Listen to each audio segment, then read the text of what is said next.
Olá, estamos no Novembro Azul. Propagandas em todas as mídias alertam os homens sobre a necessidade de cuidar da saúde, enfatizando a prevenção ao câncer de próstata.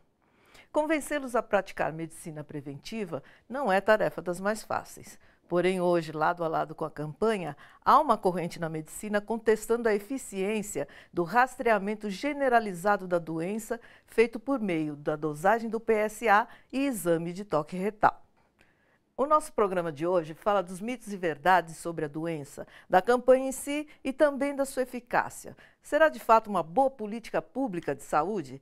Tire as suas dúvidas no Bom para Todos, que começa agora.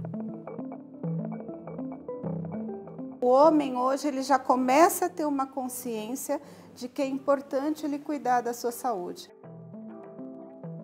Eu tenho dúvidas se a gente consegue fazer uma campanha, um Novembro Azul, mais abrangente.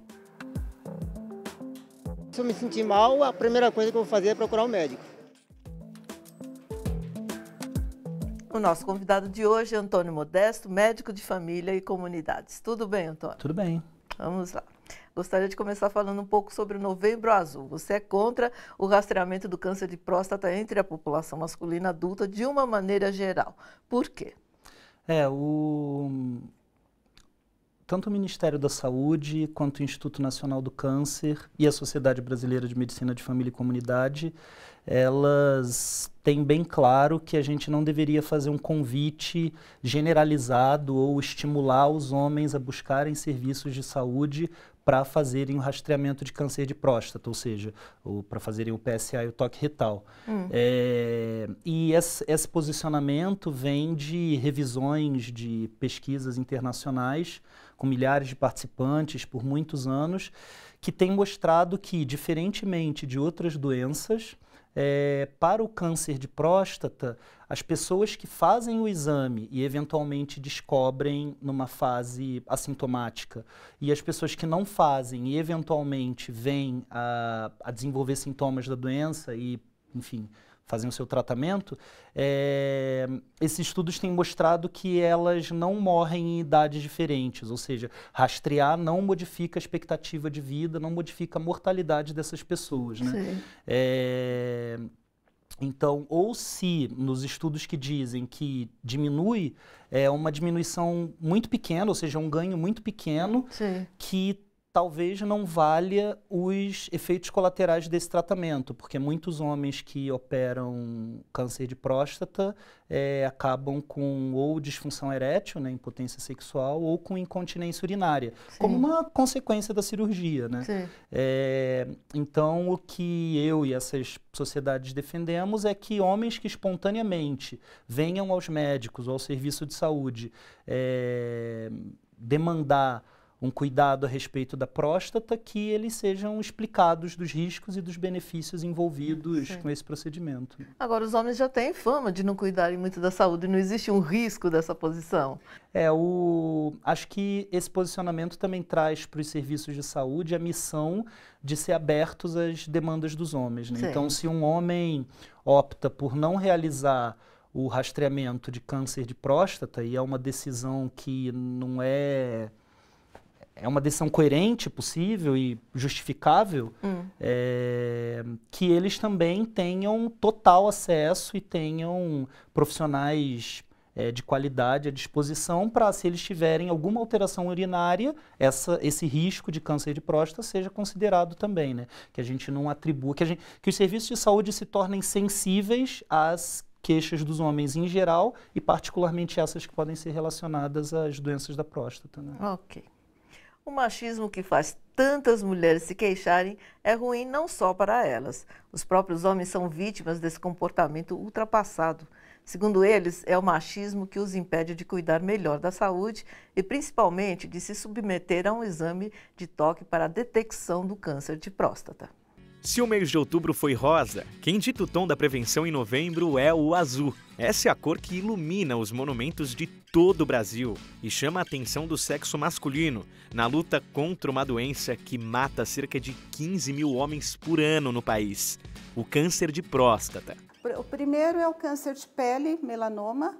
o segundo é o câncer de próstata. E o câncer de próstata, uma das coisas que a gente, na nossa campanha e durante todo o ano, a gente insiste, é que o homem, ele consiga ir ao médico e esse câncer seja detectado precocemente. As chances de cura é muito alta. Embora sejam grandes as chances de cura quando diagnosticada precocemente, 87% dos homens afirmam que o preconceito atrapalha na prevenção desta doença. Quase 50% da população masculina nunca consultou um especialista. Os dados são de uma pesquisa realizada pelo Instituto Nacional do Câncer e da Sociedade Brasileira de Urologia. Eu acho que isso é um pouquinho do machismo do homem, eu acho que cuida menos. Existe muito machismo ainda no nosso Brasil em geral. Então, isso aí é uma coisa que tem que acabar. Para mudar esse cenário, desde 2008, o Instituto Lado a Lado pela Vida promove ações que conscientizam sobre a saúde masculina. Em 2010, o projeto ganhou ainda mais visibilidade com o lançamento da campanha Novembro Azul. No mês de novembro, a procura aos serviços de saúde ele aumenta. E aumenta assim, de uma forma muito expressiva, porque a campanha ela tem esse objetivo, né? É fazer com que o homem ele comece a procurar os serviços de saúde, muitas vezes não só para ver a questão do câncer de próstata. Ao longo do mês, são realizadas palestras em empresas e universidades, ações nas estradas e distribuição de folhetos em locais de grande circulação. O homem está onde? Nos campos de futebol, nas empresas, e a gente tenta fazer com que esses homens recebam a nossa mensagem nesse ambiente onde ele convive. Os resultados são notórios. Quase 10 anos depois, o Novembro Azul entrou para o calendário nacional de prevenção e hoje é a maior campanha de combate ao câncer de próstata do Brasil. O homem hoje ele já começa a ter uma consciência de que é importante ele cuidar da sua saúde. Então, o Novembro Azul ele tem esse papel. E isso a gente fica muito feliz porque anos atrás, você chegava para falar sobre o tema, você percebia que os homens se escondia, fazia uma piadinha, saía. Hoje não, hoje eles param para ouvir, eles param para ler os materiais e isso tem sido muito positivo.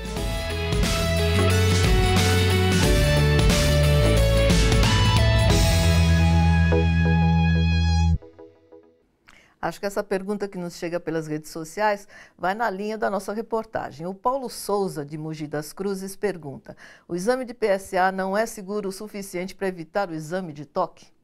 Eu acho que essa é uma pergunta que faz todo sentido. A gente conversou ainda agora sobre controvérsias a respeito do câncer, do rastreamento do câncer de próstata, né? Ou seja, se os homens têm mais benefício ou mais malefícios realizando esse rastreamento.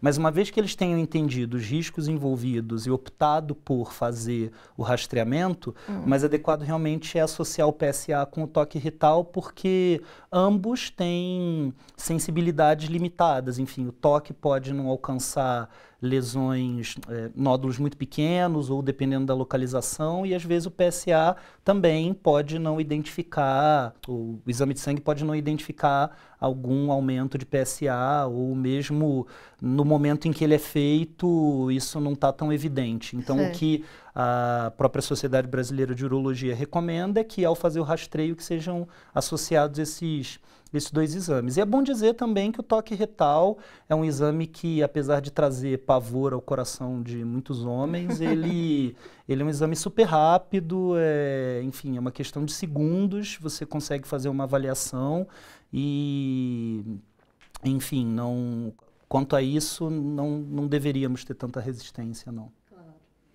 O repórter Leandro Chaves foi às ruas da cidade ouvir a população sobre o nosso tema de hoje. Tem preguiça de ir ao médico? Como que você é no seu dia a dia em relação à prevenção? Não, preguiça talvez, mas dúvida, se eu me sentir mal, a primeira coisa que eu vou fazer é procurar um médico. Essa é quase uma exceção, né? Na verdade, muitos estudos falam que os lugares preferidos pelos homens quando eles têm alguma questão de saúde, são as farmácias, que funcionam como instâncias semiprofissionais, no sentido de que é um lugar onde tem menos assimetria de saber, talvez, entre o homem e o balconista da farmácia, em ambulatórios de sindicatos, parece, né? Sim. E sabe-se também que eles aderem menos que as mulheres a medidas preventivas, né? A segmentos regulares para prevenção de doenças, para promoção de saúde. E ele procurar ajuda quando tem algum problema é realmente... Infelizmente, muitos homens não fazem isso. Pois é, sirva de exemplo, né? A cada 38 minutos no Brasil, um homem morre de câncer de próstata, segundo dados do Instituto Nacional do Câncer. Muitas dúvidas ainda cercam o tema. Por conta disso, a Sociedade Brasileira de Urologia preparou uma lista de mitos e verdades para esclarecer os que ainda têm dúvidas. Acompanhe alguns deles. Ter pai, irmão ou tio com a doença aumenta meu risco. Verdade. A hereditariedade é um dos principais fatores de risco para a doença. Por isso, o recomendado pela Sociedade Brasileira de Urologia é procurar um urologista a partir dos 45 anos. PSA aumentado é sinal de que tem o câncer de próstata. Mito.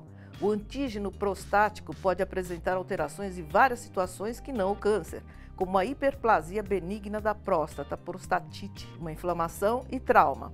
Por isso, é importante a avaliação médica e o toque retal. Pessoas da raça negra têm maior risco de desenvolver a doença. Verdade. Estudos apontam que afrodescendentes têm risco 60% maior de desenvolver a doença e a taxa de mortalidade é 3 vezes mais alta. Por que os negros têm risco maior de contrair a doença e taxa de mortalidade também maior, segundo alguns pesquisadores, Antônio?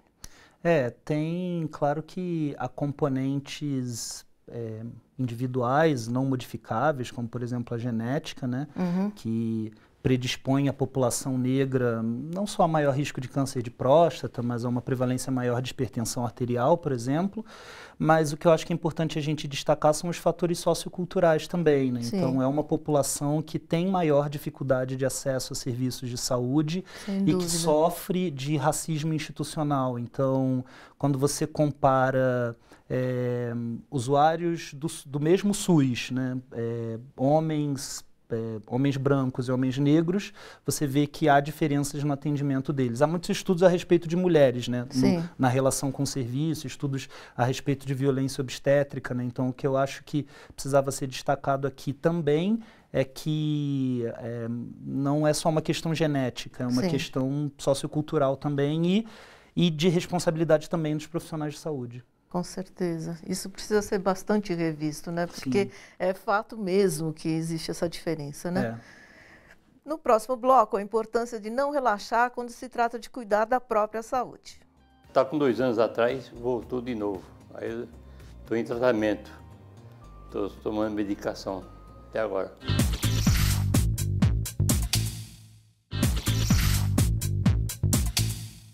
O seu Benedito era quase uma exceção. Como poucos homens, sempre deu atenção à sua saúde. Mas por 5 anos relaxou. Quando voltou a fazer exames, não recebeu uma boa notícia. Aos 71 anos de idade, o seu Benedito sempre fez exames de rotina. Mas bastaram 5 anos de descuido para ele descobrir um câncer na próstata. Fui fazer em 2011. Aí constatou que eu estava com câncer de próstata, estava avançada. A detecção precoce do câncer de próstata pode aumentar em 90% as chances de cura. O problema é que, assim como o seu Benedito, 30% dos pacientes tratados só no estado de São Paulo pelo SUS já têm a doença avançada no momento do diagnóstico. Na rede de saúde particular, o número é de 20%, de acordo com um estudo da Sociedade Brasileira de Urologia.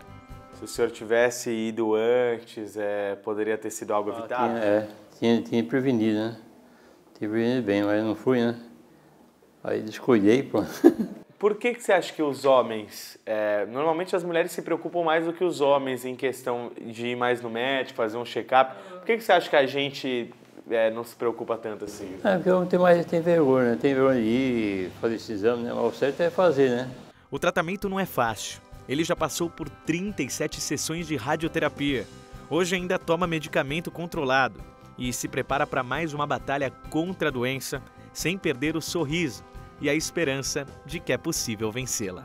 Tá com 2 anos atrás, voltou de novo. Aí eu estou em tratamento, estou tomando medicação até agora. Por enquanto, agora eu tenho que fazer os exames em fevereiro para ver se abaixou, está normal, né? Ou se não precisa fazer cirurgia, né? Serve para eu fazer todo ano, fazer os exames certos, né? E qual é a relação entre o câncer de próstata e a reposição hormonal por conta do envelhecimento masculino? Existem apontamentos de que o uso de testosterona, reposição de testosterona aumente o risco de câncer de próstata. Teme-se pelo aumento de risco cardiovascular também, mas uma coisa que eu queria destacar a respeito da reposição de testosterona é que a andropausa, né, enfim, que seria um paralelo masculino à menopausa, é uma doença cujas pesquisas e cuja divulgação tem muito a ver com a ação da indústria farmacêutica. Então, tem muitos profissionais de saúde que questionam a andropausa como uma categoria, como uma doença mesmo, e principalmente como uma doença de ser tratada, né? Então, embora a proposta é que se associe os percalços, as dificuldades, os sofrimentos relacionados ao envelhecimento a um déficit de testosterona. Sim. Mas as pesquisas não mostram essa relação clara, ou seja, menos testosterona, mais sintoma, e o tratamento envolve alguns riscos, né? Como todo tratamento medicamentoso, sempre tem algum risco de efeito colateral. E é muito importante que boa parte dessas pesquisas tem conflito de interesse. Então, é uma entidade que eu vejo com um pouco de suspeita mesmo. Sim, sempre a indústria farmacêutica, né? O Wagner, de Juiz de Fora, Minas Gerais, afirma que todos os homens que gostam de mulher concordam com a pergunta que ele vai fazer. Ele diz assim: por que ao invés de ser homem, não pode ser uma mulher a fazer o toque? Por que não treinar nossas próprias esposas para fazê-lo? Essa é uma pergunta bem interessante, né? Os homens variam quanto a se sentir à vontade com médicos homens ou com médicas mulheres.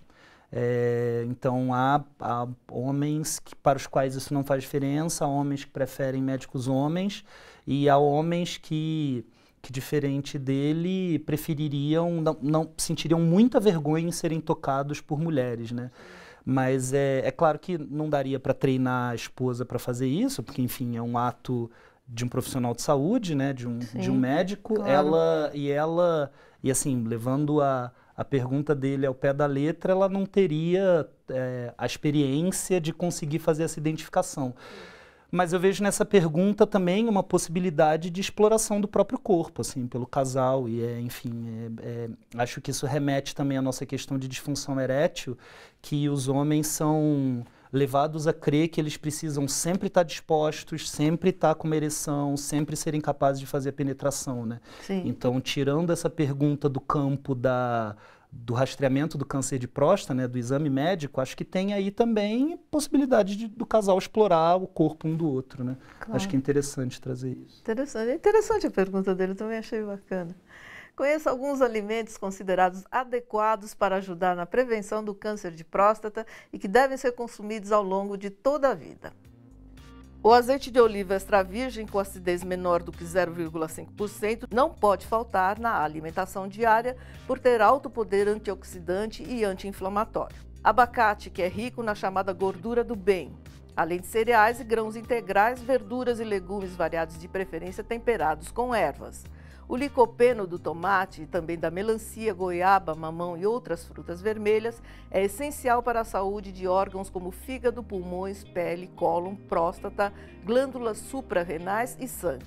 O resveratrol, presente na casca da uva, no vinho tinto, no suco de uva, tem ação antioxidante capaz de reduzir a inflamação. As oleaginosas, como as castanhas ricas em selênio, têm ação antioxidante e podem auxiliar no combate às células tumorais. Consumo diário entre 10 e 30 gramas de castanhas.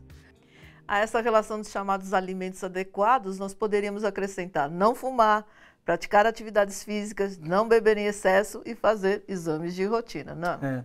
Eu diria que não fumar é a coisa mais importante que uma pessoa pode fazer a respeito da própria saúde, né? Se uma pessoa está disposta a fazer uma coisa, uma mudança de comportamento, e apenas uma a respeito da própria saúde, é parar de fumar. E depois de 10 anos sem fumar, uma pessoa iguala o seu risco de cânceres a pessoas que nunca fumaram, né? Então, sempre é tempo de parar, tem inúmeros tratamentos por via oral, adesivos, pastilhas, gomas, aconselhamento, terapia, né? E a gente fala muito, quando a gente fala de saúde dos homens, a gente fala muito sobre o câncer de próstata, que, como a reportagem falou, mata cerca de 15 mil homens todo ano. Sim. Mas é importante lembrar que em 2015, cerca de 52 mil homens morreram de derrame e cerca de 50 mil homens morreram de infarto, né? Então, ao todo, pouco mais de 100 mil homens morreram de doenças cardiovasculares contra 14.500, 15 mil de câncer de próstata, né? E uma das coisas que mais mata homens são as causas externas. Também no ano de 2015, quase 125 mil homens morreram de causas externas, que incluem agressões, atropelamento, envenenamento, afogamento, tiro, briga. Nessa época, quase 10 mil homens se suicidaram, né? Então, 9 mil e poucos homens morreram de suicídio. Sim. Então, se um serviço de saúde não é sensível para identificar sofrimento psíquico, identificar depressão nesses homens, identificar um uso abusivo de substância, ele está deixando de contribuir também numa causa de mortalidade super importante, né? Aí também justifica a posição de vocês com relação ao Novembro Azul, né? Sim. Eu tenho dúvidas se a gente consegue fazer uma campanha, um Novembro Azul, mais abrangente, porque eu tenho muita suspeita a respeito da pontualidade dessas campanhas, né? Ou seja, parece que novembro é o mês dos homens e os outros 11 a gente não sabe direito de quem é, né? Sim. Muitos homens, inclusive, ao comparecer a serviços de saúde, encontram ambientes super feminilizados, com uma decoração feminilizada, com um público feminilizado, né? Então é fácil o homem achar que um posto de saúde não é um lugar para ele. Então, eu tenho dúvida se a gente consegue aproveitar isso ou se a gente deveria apostar em ações mais prolongadas, né? Alguns serviços de saúde, algumas secretarias municipais de saúde, em novembro, conseguem elaborar ações que não envolvam apenas o rastreamento do câncer de próstata, né? Tem inúmeras intervenções que podem ajudar a saúde dos homens, né? Como eu já disse, que não só relacionadas ao câncer de próstata e que não só no mês de novembro, né? Pois é. Muito obrigada pela sua presença. De nada, eu que agradeço a oportunidade. E bom. Participe do Bom para Todos pelas redes sociais. O nosso WhatsApp é 11 99798 4042. Visite a nossa página no facebook.com/redetvt e acesse o nosso site tvt.org.br. A medicina de família e comunidade é uma especialidade médica, assim como a cardiologia, neurologia e ginecologia. Segundo a sociedade que congrega estes profissionais, eles são especialistas na atenção primária à saúde. Acompanham as pessoas ao longo da vida, independentemente do gênero, idade ou possível doença, integrando ações de promoção, prevenção e recuperação da saúde. Por meio de diagnósticos precoces, evitam intervenções excessivas ou desnecessárias. É um clínico que utiliza abordagem centrada na pessoa e é capaz de resolver pelo menos 90% dos problemas de saúde e manejar sintomas inespecíficos. 3.200 médicos hoje no Brasil são especialistas em medicina de família e comunidade. A presença destes profissionais talvez seja o melhor caminho para a prevenção do câncer de próstata e para romper a barreira que afasta os homens do cuidado com a saúde. O Bom para Todos fica por aqui. Até a próxima.